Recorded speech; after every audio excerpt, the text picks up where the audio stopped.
Welcome back. Before the break, we talked about two races in our region that appear to be locks here, but not every outcome is so clear already.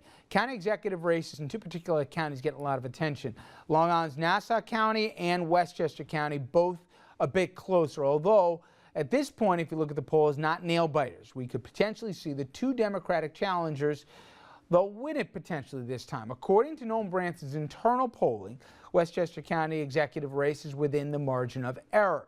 Now, in Nassau County, there's a wider spread, but Democrat Tom Suozzi once held the gig. He's been getting some bigger endorsements, like former President Bill Clinton and current, I should say, New York Governor Andrew Cuomo.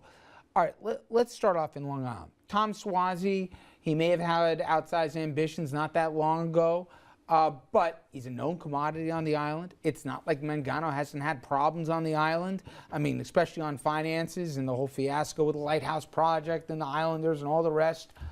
But yet, Suozzi's trailing by a pretty hefty margin at this point. Why? Well, Mangano's message is fundamentally, I haven't raised property taxes. And Suozzi's message is, yeah, but your property taxes are going up because the assessment system's broken and your tax bills are going up in school districts and in towns and in villages because Mangano's shifting the burden there. In addition, Suozzi's arguing along with the Democrats that they're cooking the books and they're running a deficit, same way that Nassau nearly went into bankruptcy. It's a good message. It has the added benefit of being true, but it's complicated. And Mangano's had a lot of money to spend. And so as a result, I think it's much closer than the public polling would indicate. And Suozzi's numbers show that internally it's much closer than the public polling will indicate, but it's a very competitive race. It's also about turnout too, right? And you know, last time around, 4 years ago, it was decided by a couple hundred votes. And I've also heard that Mangano's reaction post-Sandy has helped him too. It's amazing what a storm or a major weather event or a crisis can do for an elected official if they're seen to be present at least every day, right? Yeah, and I think that's absolutely critical. You know, you see this with mayors, you see this with county executives. You know, we've seen in Westchester, probably more so than in the Suozzi-Mangano race, this effort to tie the Republican to national Republicans.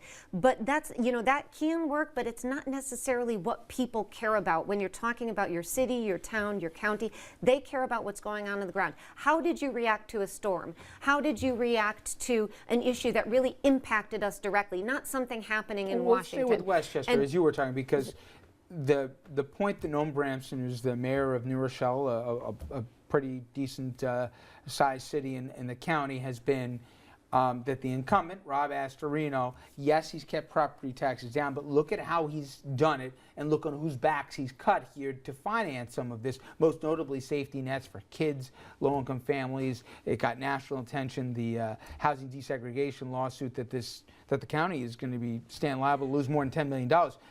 But Branson's campaign is centered on national issues, that he's pro-life, talking about Astorino, that he's bringing gun shows back here, that gay marriage. These are issues that I'm not sure the local electorate can't say, wait a second, does the county executive really decide those things for me? From a communication standpoint, what you first said is so important.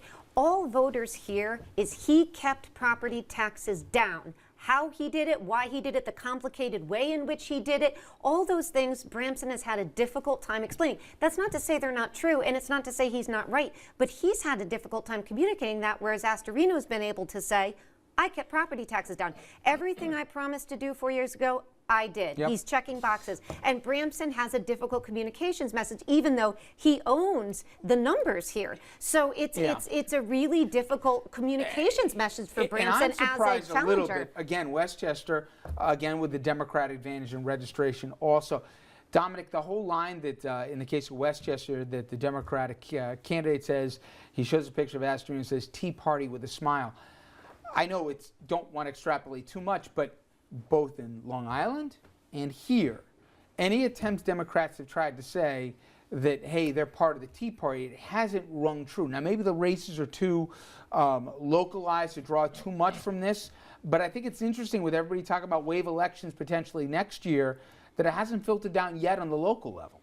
Well, all politics are local. If you keep that premise in I heard that mind, somewhere before. Yeah. the bottom line is, as the professor just argued, it's more important about what are you doing with my taxes and so on, as opposed to national issues. But I want to throw one variable out here that I'm not willing to concede to the Republicans, and it may aid the Democrats in both races, Long Island and Westchester. What recently happened in Congress, what I'm going to be looking at, is it going to aid the Democrats in both races? That people may say, hey, listen, I've tried the Republican brand, and look what just happened in Washington. I have a funny feeling, I could be wrong, I don't think I am, that may impact at least a point or two each of these races. And they think that maybe in some of the few statewide races we see, most notably in Virginia, that's going to be the first test we're going to see here. But I would have thought it might have filtered down to the more local races. All right. I mentioned before, the Bloomberg years obviously will be coming to an end. There will be no fourth term. But the question is, how will he be remembered, and what might be next for his honor? We're going to take stock of the city that the mayor's left behind. I sit down one-on-one with the author of that cover piece from Time Magazine on the very subject, and we're bringing her table as well.